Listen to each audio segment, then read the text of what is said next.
Assalamu alaikum students, how are you? I hope all of you are fine and welcome to my YouTube channel Physics with Itisham. So today's our lecture is about waves and we discuss today's speed of sound.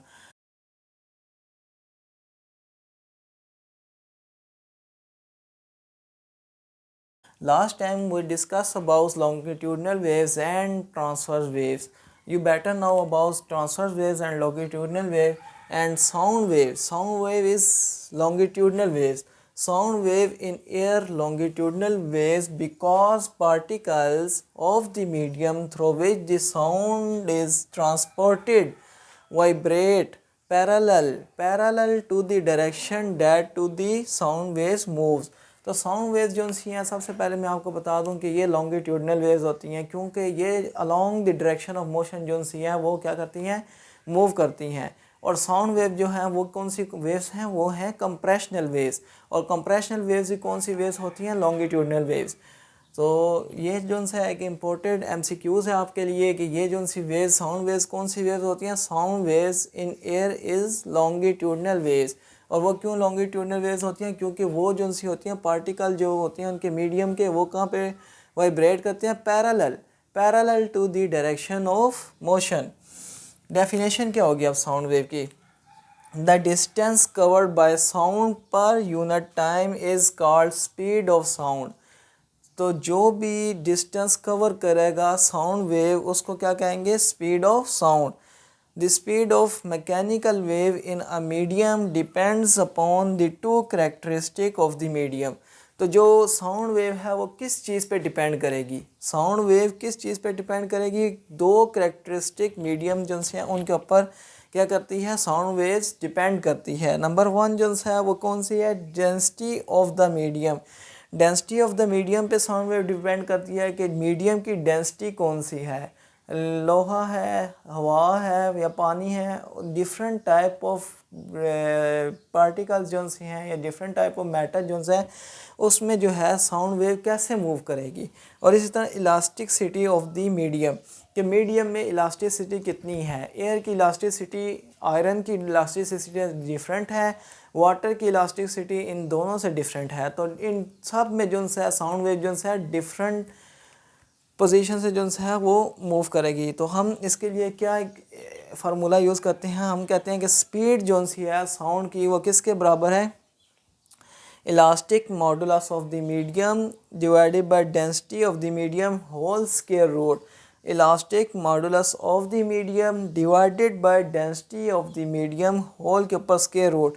हम क्या करते हैं, speed के लिए हम यहाँ पे v लगा देते हैं और is equal to square root of E over rho E जो है वो इलास्टिक मॉडुलस ऑफ मीडियम को शो कर रहा है और रो जो है वो किसको शो कर रहा है, डेंसिटी ऑफ द मीडियम को शो कर रहा है। अब जो है मैं इसको पूरी डिटेल से आपको बताता हूँ कि ये हमारे साथ अब कैसे जो है हम इस पर काम करेंगे और ये कैसे एक एग्जांपल के तौर पे मैं इसको कैसे आपके साथ डिफ़ाइन करता हूँ कि किस तरह से हमारे साथ काम करेगी, स्पीड ऑफ साउंड जो है वो कैसे ट्रैवल करेगी। सो स्टूडेंट्स, हमने जो है ये इक्वेशन निकाली थी स्पीड ऑफ साउंड की इक्वेशन। अब हमारे पास आ गया जाता है Newton assume that the sound travel through air and other gases under isothermal condition. What is isothermal? Isothermal means there is no change in temperature. जब भी साउंड जो है ट्रैवल करेगा एयर में से या किसी भी अदर गैस, कोई भी गैस होगी किसी भी किस्म की, जब भी साउंड वेव उसमें से ट्रैवल करेगी तो वहाँ का जो टेम्परेचर है वो आइसोथर्मल रहेगा, चेंज नहीं होगा, टेम्परेचर जो है कांस्टेंट रहेगा। तो इस कंडीशन को क्या कहते हैं, आइसोथर्मल कंडीशन। अब हम एक कंसिडर कर लेते हैं, अब हम एक एग्जांपल ले लेते हैं अब फार्मूले को आगे बढ़ाने के लिए और कैलकुलेशन के लिए स्पीड ऑफ साउंड की।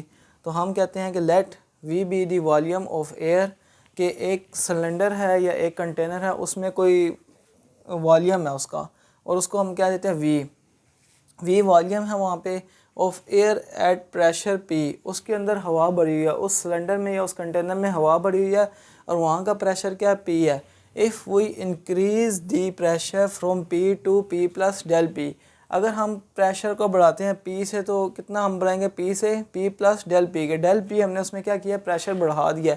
एंड और फिर वॉल्यूम जो है decrease from V to V minus del V, keeping temperature constant. जब भी हम किसी चीज़ का प्रेशर बढ़ाते हैं तो वहाँ पे वॉल्यूम क्या हो जाता है, कम हो जाता है। इसकी एग्जांपल आप ले सकते हैं आप अपने क्लासरूम से, कि आप क्लासरूम में बैठे हुए हैं और आपके पास क्लास की कैपेसिटी जो सी है वो 20 स्टूडेंट्स की है। अगर वहाँ पर 18 स्टूडेंट बैठे हुए हैं आपकी क्लास में तो आपके पास 2 स्टूडेंट्स और की गुंजाइश है, मतलब 2 स्टूडेंट का प्रेशर आ जाएगा तो वॉल्यूम फुल हो जाएगा।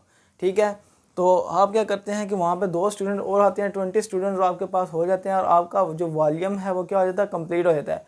आपके पास 5 स्टूडेंट या 3 स्टूडेंट एक्स्ट्रा आ जाते हैं और आप उनको भी क्लासरूम में एडजस्ट करने की कोशिश करते हैं, तो इससे क्या हो जाएगा, प्रेशर बढ़ जाएगा। प्रेशर बढ़ जाएगा तो क्या हो जाएगी, जगह तंग हो जाएगी, वॉल्यूम कम हो जाएगा। वॉल्यूम क्या हो जाएगा, जैसे ही प्रेशर इंक्रीज़ होगा वॉल्यूम क्या हो जाएगा, डिक्रीज़ हो जाएगा। तो ये एक दूसरे के क्या होते हैं, इन्वर्सली प्रोपोर्शनल। आई होप कि आपको इस एग्जांपल से बड़ी अच्छी तरीके से समझ आ गई होगी। तो ये प्रेशर जो सा था, जैसे ही इंक्रीज़ हम करते हैं सिलेंडर में या किसी कंटेनर के अंदर तो ऑटोमेटिकली वॉल्यूम क्या हो जाता है, डिक्रीज़ हो जाता है। और इस प्रोसेस को कहते हैं इन्वर्सली प्रोपोर्शनल प्रोसेस को द बॉयज़ लॉ। तो हम बॉयज़ लॉ यहाँ पे जो सा लगाते हैं तो वो बॉयज़ लॉ किसके बराबर है, P V is equal to P plus del P and V plus del V. तो पी बराबर है पी प्लस डेल पी के और v बराबर है v प्लस डेल वी के। अब p की जगह हमने यहाँ पे ये वाली वैल्यू पुट कर ली और v की जगह हमने यहाँ पे v माइनस डेल वी यहाँ पे लगेगा, v minus del V. Pressure increase volume decrease, तो प्रेशर इंक्रीज़ हो रहा है, वॉल्यूम हमारा क्या हो रहा है, डिक्रीज़ हो रहा है। अब हमने क्या करना है, इनको आपस में मल्टीप्लिकेशन करना है। तो P V equal to P V के साथ मल्टीप्लाई होगा पी वी आ जाएगा, पी माइनस डेल वी के साथ मल्टीप्लाई होगा पी डेल वी, फिर ये डेल पी वी के साथ मल्टीप्लाई होगा तो क्या आ जाएगा हमारे पास, प्लस वी डेल पी, और आखिर में ये डेल पी और डेल वी आपस में दोनों मल्टीप्लाई होंगे तो plus minus minus del P del V. ये हमारे पास एक इक्वेशन आ गई। अब इस इक्वेशन में आपको नज़र आ रहा होगा कि ये क्या है, पी वी, और ये भी क्या लिखा हुआ है, पी वी। ये दोनों आपस में क्या हो गए, काट गए। ये दोनों हमारे पास काट गए हैं तो यहाँ पे क्या बच जाता है, ज़ीरो बच जाता है। और अब हम क्या करेंगे, ये वैल्यू जो सी हमारे पास किस में लिखी हुई है, नेगेटिव में। नेगेटिव में लिखी हुई है तो हम उठा के इसको जो है इक्वल के इस साइड पे ले आएंगे तो ये पॉजिटिव हो जाएगी। तो हम क्या लिख देंगे, P del V equals to V del P minus del P del V. अब ये जो है हमारे पास minus del P del V, ये जो सा बहुत स्मॉल सा माइनस सा चेंज है। ठीक है, कि हम ज़रा सा प्रेशर बढ़ाते हैं और ज़रा सा वॉल्यूम क्या हो जाता है, कम हो जाता है। तो ये इतना स्मॉल चेंज है कि हम इसको equal to nearest to zero के इक्वल पुट कर लेते हैं। डेल पी डेल वी को हम अप्रॉक्सीमेटली इक्वल टू ज़ीरो करके यहाँ से इस इक्वेशन से ख़त्म कर देते हैं। तो हमारे पास पीछे क्या इक्वेशन बच जाएगी, P del V equal to V del P. अब ये हमारे पास इक्वेशन बची है। अब इस इक्वेशन को हम आगे लेके चलेंगे और इस इक्वेशन से हम जो है एक नया फार्मूला प्रूव करेंगे और उस फार्मूले से फिर हम जो है एक मरकरी को हम लेके मरकरी के जो है एयर के स्पीड ऑफ साउंड हम वहाँ पे कैलकुलेट करेंगे मरकरी में। सो स्टूडेंट्स, हमने ये जो सा फार्मूला जो है हमने निकाला था और इस फार्मूले को अब हम लेके आगे चलते हैं। और अब हमने ये भी कैलकुलेशन की थी, P del V is equal to del P V, ये कैलकुलेशन हमने की थी। अब हमने क्या करना है, प्रेशर को यहाँ पे सेपरेट करना है। डेल वी यहाँ पे मल्टीप्लाई हो रहा है, यहाँ पे जब डेल वी मल्टीप्लाई हो रहा है तो दूसरी तरफ जाके डिवाइड हो जाएगा। तो हमारे पास क्या आ जाएगा, पी प्रेशर सेपरेट हो गया, del P V over del V, ये हमारे पास आ गया। अब ये जो डेल वी पी के साथ वी है इसको भी हम सेपरेट कर देते हैं। डेल पी ऊपर आ जाए और वी हमारे पास सेपरेट हो जाए तो नीचे हम यहाँ पे वन लगा होता है, जहाँ पे कुछ भी नहीं होता वहाँ पे क्या होता है, वन होता है। अब ये वन लगा हुआ है तो ये वी नीचे आके इसके साथ मल्टीप्लाई हो जाएगा तो ये डिनोमिनेटर में आ जाएगा। डिनोमिनेटर में आके ये मल्टीप्लाई हो जाएगा तो डेल पी हमारे पास सेपरेट हो गया और डेल वी ओवर वी हमारे पास रह गया। तो डेल पी किस चीज़ को शो कर रहा है, ये शो कर रहा है स्ट्रेस को, और ये डेल वी ओवर वी किस चीज़ को शो कर रहा है, ये कर रहा है वॉल्यूमेट्रिक स्ट्रेन को।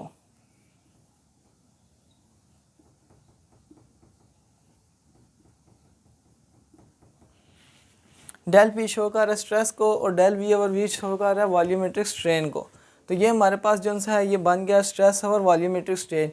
जैसे कि प्रेशर आप किसी चीज़ पे भी बढ़ाते हैं तो आप वहाँ पे क्या चीज़ आ जाती है, स्ट्रेस आ जाती है, कि आपके दिमाग में भी अगर प्रेशर बढ़ाया जाए तो वहाँ पे स्ट्रेस आ जाता है और उसके नतीजे में क्या होता है, volumetric strain. Stress over volumetric strain जो है वो किसके बराबर है, ई के। अगर ये stress over volumetric strain modulus of elasticity के बराबर है तो ये प्रेशर के भी बराबर है। स्ट्रेस ओवर वॉल्यूमेट्रिक स्ट्रेन यहाँ पे प्रेशर के भी बराबर है। अगर ये इसके बराबर है तो ये इसके भी बराबर है, तो ज़ाहिर है इस फार्मूले में हम इलास्टिसिटी और मॉडुलस भी लिख सकते हैं और प्रेशर भी लिख सकते हैं। तो अब हम इसमें थोड़ी सी चेंजिंग करते हैं इस फार्मूले में। अब हम करते हैं where E is now as modulus of elasticity for isothermal process, so speed of sound in air and gases. तो हम ई की जगह क्या पुट कर रहे हैं, प्रेशर पुट कर रहे हैं और नीचे क्या आ रही है, डेंसिटी आ रही है। तो हमारे पास फाइनल फार्मूला जो है वो क्या हो गया है, speed of sound is equal to pressure over density whole square root. तो ये जो प्रेशर है ये शो कर रहा है, ये प्रेशर है गैस का और डेंसिटी जो है वो भी गैस की है। This is Newton formula for speed of sound in air. तो ये न्यूटन का फार्मूला कंप्लीट हो गया जो speed of sound of air जो है हम कैलकुलेट कर सकते हैं।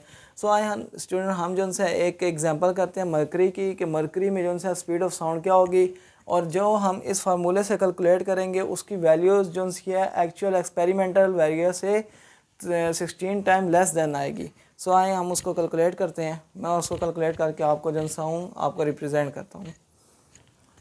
सो स्टूडेंट्स हम जो है स्पीड ऑफ साउंड फाइंड करेंगे मरकरी में। इन मरकरी प्रेशर जो है वो क्या हो जाएगा, P is equal to rho m g h. Pressure किस पे चला जाएगा, रो एम जी एच में। रो एम जो है वो किसको शो कर रहा है, where rho m is density of mercury at S T P. S T P mean standard temperature and pressure. Standard temperature and pressure पे मरकरी का जो है वो रो एम हम लेंगे। Putting this value in speed of sound equation. Speed of sound equation जो हमारे पास थी उसमें हमने ये वैल्यूज पुट कर दिए मरकरी के लिए। तो वेलोसिटी जो है वो किसके इज इक्वल है, स्पीड जो है वो इज इक्वल है rho m g h divided by rho. ये रो जो है ये डेंसिटी को, एयर की डेंसिटी को शो कर रही है और ये रो एम जो है वो मरकरी की डेंसिटी को शो कर रही है। तो मरकरी की जो डेंसिटी है वो किसके बराबर है, 13.6 ग्राम पर सेंटीमीटर क्यूब। यहाँ पे जो है मैंने छोटे यूनिट जो है वो यूज़ किए हैं। छोटे यूनिट इस वजह से यूज़ किए हैं ताकि इसको इजीली हम फाइंड कर लें और बाद में मैं इसको दोबारा बड़े यूनिट में कन्वर्ट करके इसका जो है आंसर निकालूंगा। यहाँ पे मैंने केजी की जगह ग्राम ले लिया और मीटर की जगह सेंटीमीटर क्यूब ले लिया है। इसी तरह ग्रेविटेशनल कांस्टेंट जो है वो मैंने भी छोटे यूनिट में, अगर मरकरी को मैं छोटे यूनिट में ले रहा हूँ तो इसको भी मैं छोटे यूनिट में लूँगा, 980 सेंटीमीटर पर सेकंड स्क्वायर। ग्रेविटेशनल कांस्टेंट को मैंने ले लिया 9.8 मीटर पर सेकंड स्क्वायर होता है, मैंने सेंटीमीटर पर सेकंड स्क्वायर ले लिया है छोटे यूनिट पे। और मरकरी की जो हाइट है वो है 76 सेंटीमीटर। तो 76 सेंटीमीटर, ये भी मीटर की जगह मैंने सेंटीमीटर में लिया। अगर हम बड़े यूनिट यूज़ करेंगे तो सब जगह पर बड़े यूनिट ही यूज़ करेंगे और अगर हम छोटे यूनिट यूज़ करेंगे तो हर एक के लिए हम छोटा यूनिट यूज़ करेंगे। तो मैंने यहाँ पे सब के लिए जो है छोटा यूनिट यूज़ किया है। फिर आ जाती है एयर की डेंसिटी। ये जो रो है डिनोमिनेटर में जो डेंसिटी है वो एयर की डेंसिटी है and density of air rho is equal to 0.001293 gram per centimetre cube. तो ये आ गई हमारे पास एयर की डेंसिटी। इन सारी वैल्यूज़ को जो से हम इस फार्मूले में पुट किया है। अब ये पुट करने के बाद जो है 13.6 centimetre into 980 into 76 divided by 0.001293। तो ये हमारे पास आ गई वेलोसिटी जो है मरकरी में स्पीड ऑफ साउंड की वो 281 आ रही है, जबकि एक्चुअल जो रास्ती है वो 331 मीटर पर सेकंड है। तो ये एक्चुअल वैल्यू से जो है एक्सपेरिमेंटल वैल्यू से 16 टाइम लेस देन वैल्यू आई है हमारे पास। सो स्टूडेंट आज का हमारा टॉपिक जो है यहाँ पे ख़त्म होता है और मेरे चैनल को आप सब्सक्राइब करें, लाइक करें, शेयर करें और अपने दोस्तों के साथ भी शेयर करें। टेक केयर, अल्लाह हाफ़िज़।